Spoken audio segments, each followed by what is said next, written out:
Level of prevention जम्मा 4 वटा हुन्छ है त। ठीक छ। त्यसमा नन कम्युनिकेबल डिजिजको लागि सबैभन्दा राम्रो प्रिभेन्सन कुन रहेको छ? नन कम्युनिकेबलको लागि सबैभन्दा राम्रो प्रिभेन्सन कुन प्रकारको प्रिभेन्सन हो? प्रिमोडियल। ठीक छ है। अर्को क्वेसन एउटा छ, quarantine is a level of prevention है त। Option A primary, option B primordial, option C secondary, option D tertiary. के हुन्छ कमेन्ट गर्नुस् त। Which one is correct answer? ल कमेन्ट गरौँ है त। कुन सही जवाब हुन्छ कमेन्ट गर्नुस्।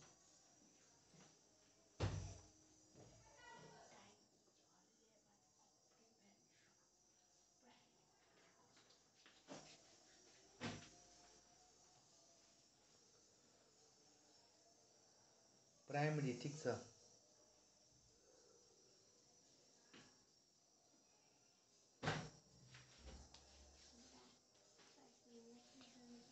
प्राइमरी। ठीक छ है। प्राइमरी प्रिभेन्सन हो। प्राइमरी को कुन हो? स्पेसिफिक है। ठीक छ। क्वारेन्टाइन भनेको कुन प्रिभेन्सनमा आउने गर्दछ? प्राइमरी को स्पेसिफिक प्रिभेन्सनमा है त। क्लियर छ?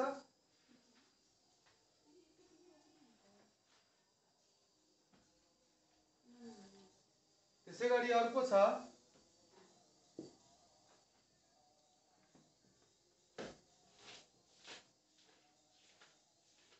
which level of prevention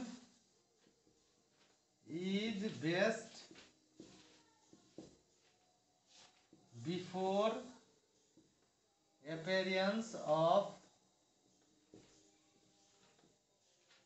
sign and symptoms of disease?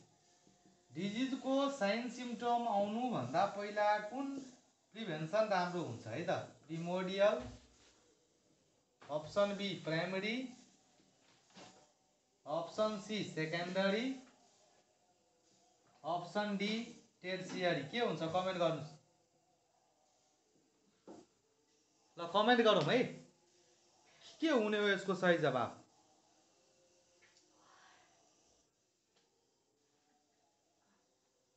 Which level of prevention is best before appearance of sign symptom of disease? B लेख्नु भएको छ रामकुमारी जीले। अरु साथीहरु भन्नुस् त के हुन्छ? कलाम जी बी लेख्नु भएको छ। सुनील कुमार यादव जी सेकेन्डरी लेख्नु भएको छ है। Nishu ji B. Okay. Priyanka Yadav ji B लेख्नु भएको छ। अरु साथी कमेन्ट गर्नुस् त।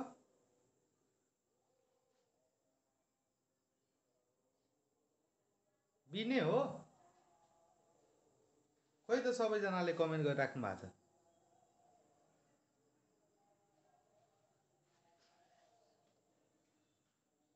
हो ठीक छ है। बी नै हुन्छ। साइन सिम्टम आउनु भन्दा पहिला गरिने प्रिभेन्सन भनेको प्राइमरी प्रिभेन्सन हो। त्यही भएर त्यो समयको लागि सबभन्दा राम्रो प्रिभेन्सन भनेको कुन हुन्छ त? बी नै हुन्छ। प्राइमरी प्रिभेन्सन नै हुन्छ है। यसको पनि प्राइमरी नै हुन्छ। अर्को छ,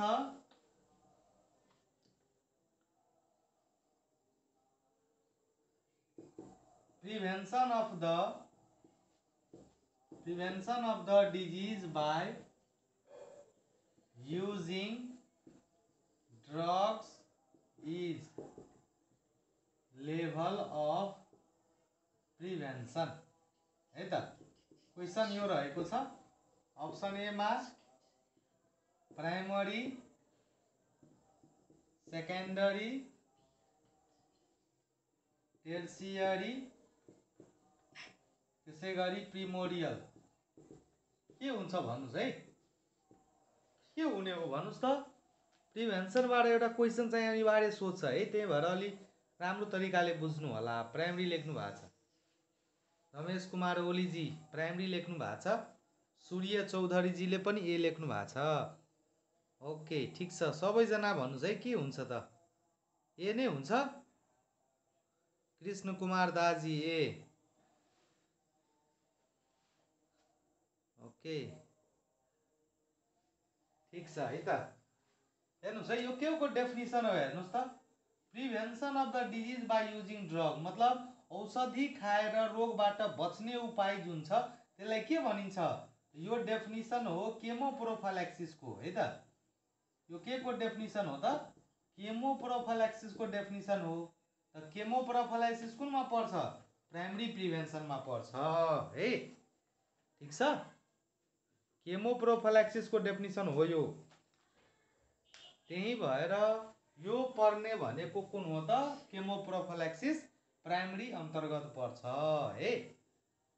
ठिक छ, क्लियर हुनुहुन्छ साथीहरू? कन्फ्युजन छ कुनै साथीलाई? छ एनीबडी कुनै कन्फ्युजन छ भने भन्नुस्।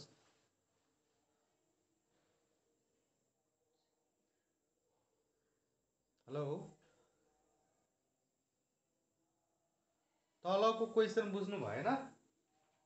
सुन्नुस्, which level of prevention is best before appearance of sign and symptom, मतलब साइन सिम्टम आउनु भन्दा पहिला, डिजिजको रोगको साइन सिम्टम आउनु भन्दा पहिला कुन प्रिभेन्सन गर्दा बेस्ट हुन्छ त। प्राइमरी प्रिभेन्सनमा के हुन्छ, कौजेटिभ एजेन्ट मात्रै हुन्छ नि, साइन सिम्टम आएको हुन्छ त, साइन सिम्टम आएको हुँदैन, कौजेटिभ एजेन्ट मात्रै हुन्छ।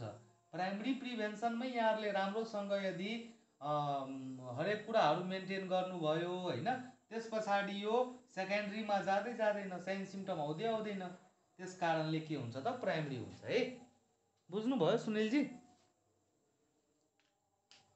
बुझ्नुभयो? ओके ल।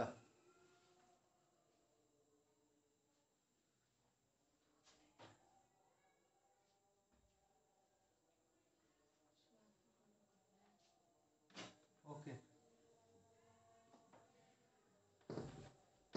ल, अब आउँ अगाडि हाम्रो बाँकी प्रिभेन्सन भनेको सेकेन्ड्री प्रिभेन्सनबाट हो है त।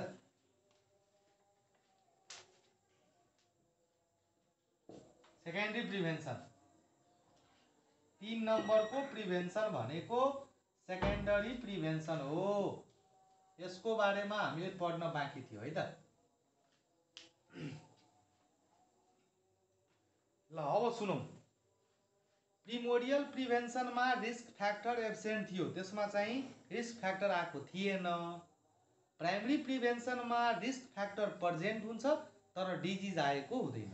अब सेकेन्ड्रीमा के हुन्छ त, डिजिज प्रेजेन्ट हुन्छ हैन। त्यही भएर यसमा चाहिँ यहाँहरूले के गर्नु होला त, action taken prior to the onset of disease, मतलब शरीरमा रोग डेभलप हुनुभन्दा पहिला, डिजिज डेभलप हुनुभन्दा पहिला गरिने प्रिभेन्सनलाई सेकेन्ड्री प्रिभेन्सन भनिन्छ। यसमा चाहिँ के हुन्छ त, साइन एन्ड सिम्टम अथवा डिजिज यसमा के हुन्छ त, प्रेजेन्ट हुन्छ। यसमा डिजिज आइसकेको हुन्छ है त। अब डिजिज जब आइसक्यो मानिसलाई भने के गर्ने त, डिजिज तपाईँको शरीरमा आयो भने, साइन सिम्टम डिजिजको आउँदैछ भने के गर्ने, इयरली डायग्नोसिस एन्ड ट्रिटमेन्ट, समयमै रोग पत्ता लगाउने र उपचार गर्ने हैन। सबभन्दा राम्रो उपाय त यही हो नि। त्यही भएर इयरली डायग्नोसिस एन्ड ट्रिटमेन्ट। अर्को यसमा चाहिँ हामीले चाहिँ इयरली डायग्नोसिस र ट्रिटमेन्ट भनेको के त, औषधि लिएर जुन उपचार गर्छ रोगको त्यसलाई केमोथेरापी भनिन्छ। केमोथेरापीको डेफिनेसन पनि बुझ्नु होला, treatment of the disease by using drugs है त। Treatment of the disease by using drugs, औषधि खाएर रोगको उपचार गर्नु भनेको केमोथेरापी हो र केमोथेरापी कुन प्रिभेन्सन हो त chemotherapy is the secondary prevention early diagnosis and treatment समयमै रोग पत्ता लगाउने र उपचार गर्ने अर्ली डायग्नोसिस एन्ड ट्रिटमेन्ट है अर्को आइसोलेसन जुन गरिन्छ त्यो आइसोलेसन भनेको बिरामी व्यक्तिहरूको लागि हुन्छ त्यही भएर आइसोलेसन पनि यसमै हुन्छ अर्को स्क्रिनिङ है त स्क्रिनिङ गर्नु भनेको बिरामी पत्ता लगाउनको लागि गरिन्छ साइन सिम्टम अथवा रोग जुन व्यक्तिहरूमा हुन्छ केस हुन्छ त्यस्तो व्यक्तिमा स्क्रिनिङ गरिन्छ अर्को सर्भेलियन्सहरू किन गरिन्छ त बिरामी व्यक्तिलाई खोज्नलाई है सर्भेलियन्स त्यसै गरी अर्को रहेको छ सर्जरी गर्नु कुनै पनि रोगमा सर्जरी किन गरिन्छ त रोगको उपचार गर्न अर्को साइकोथेरापी मेन्टल इलनेसको बिरामीलाई उपचार गर्नको लागि जुन साइकोथेरापी दिन्छ नि त्यो साइकोथेरापी यसमै पर्छ है बुझ्नुभयो होला है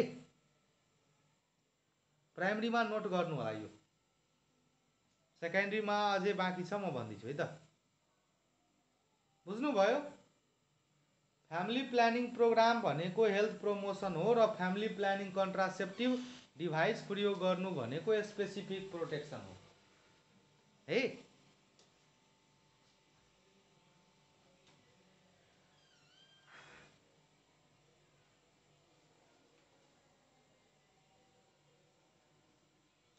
लेख्नुभयो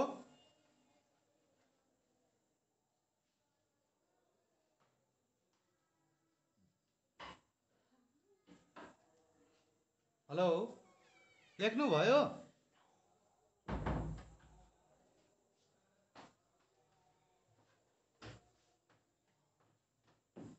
ओके ल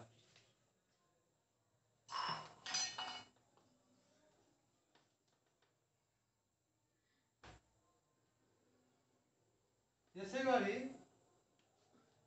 टिबी एन्ड लेप्रोसीको लागि बेस्ट प्रिभेन्सन सेकेन्डरी हुन्छ है त टिबी र लेप्रोसीको लागि सबैभन्दा राम्रो प्रिभेन्सन गर्नु भनेको सेकेन्डरी नै हुन्छ है किनभने टिबी र लेप्रोसीको यति केस हाम्रो समुदायमा छ कि हामी उपचार गरेर त्यसलाई मात्रै सम्भव छैन त्यसकारण टिबी र लेप्रोसीको लागि सबभन्दा बेस्ट प्रिभेन्सन सेकेन्डरी प्रिभेन्सन हो अर्को टिबीमा केमोप्रोफाइलेक्सिस गर्नु टिबी रोगको लागि स्पेशली यदि यहाँलाई सोध्छ भने केमोप्रोफाइलेक्सिस गर्नु कुन प्रिभेन्सन हो त टिबी रोगमा केमोप्रोफाइलेक्सिस गर्नु भनेको सेकेन्डरी प्रिभेन्सन हो है त ठीक छ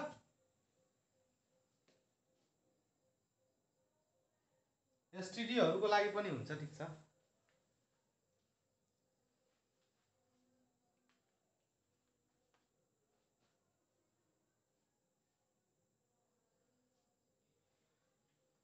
अर्को नेक्स्ट आउनुहोस्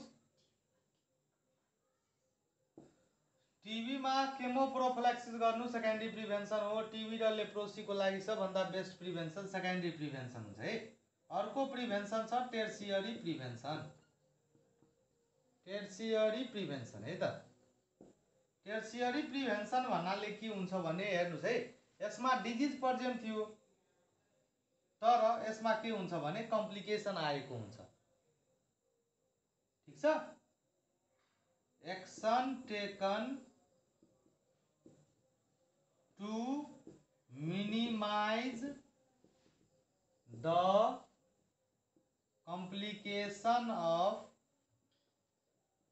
complications of disease कुनै पनि डिजिजको जुन कम्प्लिकेसनहरू आएको हुन्छ त्यो कम्प्लिकेसन आइसके पछाडि टर्सियरीमा त आउँछ त्यस्तो समयमा हामीले कम्प्लिकेसनलाई के गर्नुपर्छ घटाउनु पर्छ कम गर्नुपर्छ त्यसलाई हामी चाहिँ के भन्छौँ त टर्सियरी प्रिभेन्सन यसमा कम्प्लिकेसन प्रेजेन्ट हुन्छ। रोगको जटिलता के हुन्छ त? कम्प्लिकेसन प्रेजेन्ट हुन्छ है। अब के गर्ने त? डिसेबिलिटी लिमिटेसन गर्ने एन्ड रिहेबिलिटेसन गर्ने। डिसेबिलिटीलाई के गर्ने? कम गर्ने, पुनर्स्थापन गर्ने व्यक्तिलाई। त्यो भनेको कुन हो त? रिहेबिलिटेसनहरु भनेको टर्सियरी प्रिभेन्सन हो है। अर्को छ फिजियोथेरापी गर्नु। फिजियोथेरापी किन गरिन्छ त? कुनै पनि अङ्ग यदि चलिराखेको छैन भने के गर्नुपर्छ? फिजियोथेरापी गर्ने, ताकि फेरि त्यो अङ्ग राम्रोसँग चल्न सकोस् है। अर्को छ लेप्रोसीमा, अर्को पोलियोमा, फिलारियासिस। यो रोगहरुमा मान्छे के हुन्छ? अपाङ हुन्छ। मास सर्जरी गर्नु। यिनीहरुमा सर्जरी किन गरिन्छ त? कम्प्लिकेसनलाई कम गर्नको लागि यसमा सर्जरी गरिन्छ। त्यही भएर लेप्रोसी, पोलियो र फिलारियासिसको लागि जुन सर्जरी हुन्छ त्यो टर्सियरी प्रिभेन्सन हो है। बुझ्नुभयो?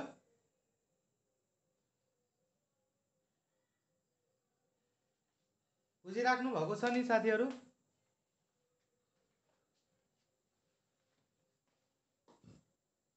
टिबी के भन्छ? लेप्रोसीमा, फिलारियासिसमा हैन।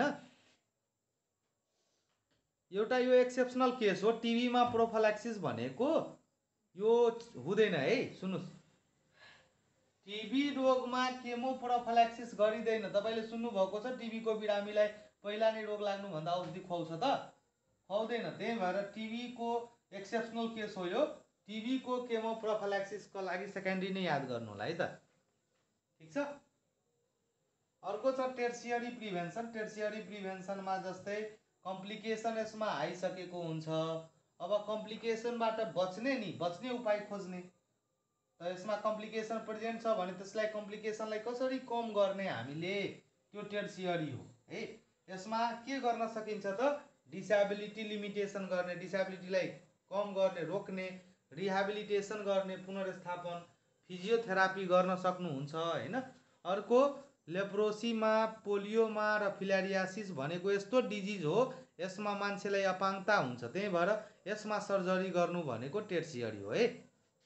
ठीक छ?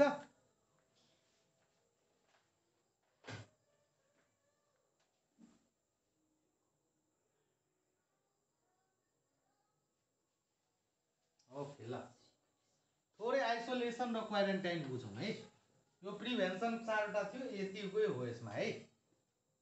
क्वारेन्टाइन भनेको के हुन्छ भने separation of healthy people from सिक पीपल। मतलब बिरामी व्यक्तिबाट हेल्दी पीपललाई के गर्ने त? छुट्याइदिनुलाई क्वारेन्टाइन भनिन्छ है त। एउटा हुन्छ आइसोलेसन। आइसोलेसन भनेको separation of sick people from healthy people. Healthy पीपलबाट सिक पीपललाई के गरिदिने? बिरामी व्यक्तिलाई। आइसोलेसनमा कुन कस्तो व्यक्ति हुन्छ त? बिरामी व्यक्ति हुन्छ। त्यही भएर आइसोलेसन भनेको सेकेन्डरी हो। यहाँ यही कुरा भनेको छ। मतलब सिक पिपुललाई के गर्ने त? सेपरेट गरेर राखिदिनु भनेको आइसोलेसन हो। र हेल्दी पिपुललाई सेपरेट गरेर संक्रमित व्यक्तिबाट राखिदिनुलाई के भनिन्छ त? क्वारेन्टाइन भनिन्छ है। ठीक छ?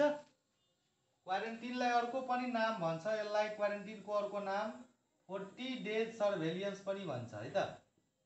40 दिने सर्भेलियन्स।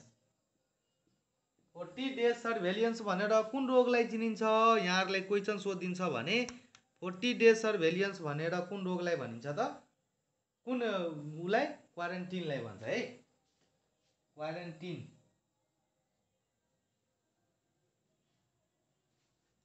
फोर्टी डेज सर्भेलियन्स 40 दिने खोज पडताल भनेको क्वारेन्टाइन हो। जब महामारी फैलिन्छ नि त्यति बेला गरिन्छ। क्वारेन्टिन सबभन्दा पहिला कुन रोगको लागि अपनाएको थियो भन्नुस् त साथीहरू? ठिक छ बुझाइदिनु। ठिक छ बुझाइदिन्छु।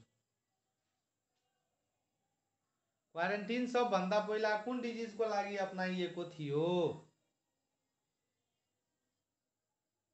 प्लेगको लागि। ठिक छ। क्वारेन्टिन सबभन्दा पहिला कुन डिजिजको लागि अपनाएको हो त? प्लेगको लागि। रियल साउजी। ठिक छ, धेरै दिन पछाडि जोइन गर्नु भएको छ।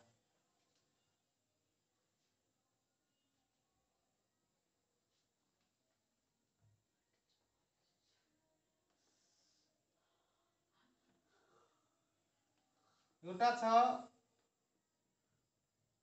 सर्भेलियन्स।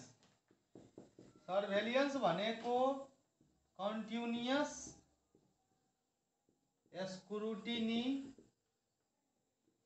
of the factor that determine disease। कुनै पनि रोग गराउने कारक तत्त्वको बारेमा नियमित रूपमा जुन खोज पडताल गर्छ नि त्यसलाई सर्भेलियन्स भन्छ है।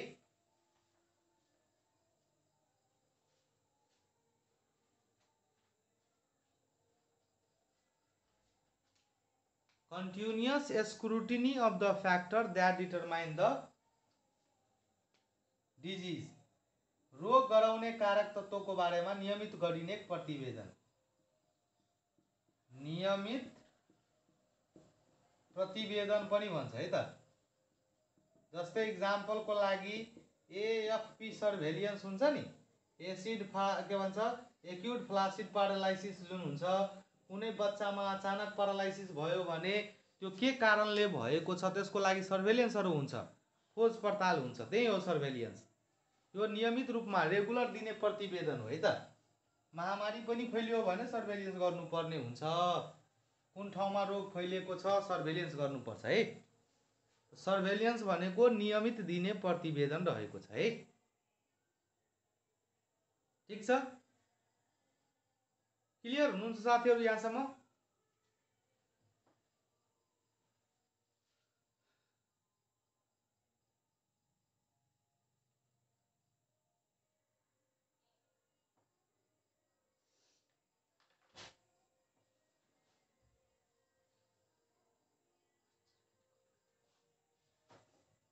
ओके ल। Continuous scrutiny of the factor that determine disease. Zero prevalence भनेको के हो भन्नुस् त? जीरो प्रिभेलेन्स के हुन्छ भन्नुस् त? इलिमिनेसन कि इराडिकेसन हुन्छ? जीरो प्रिभेलेन्स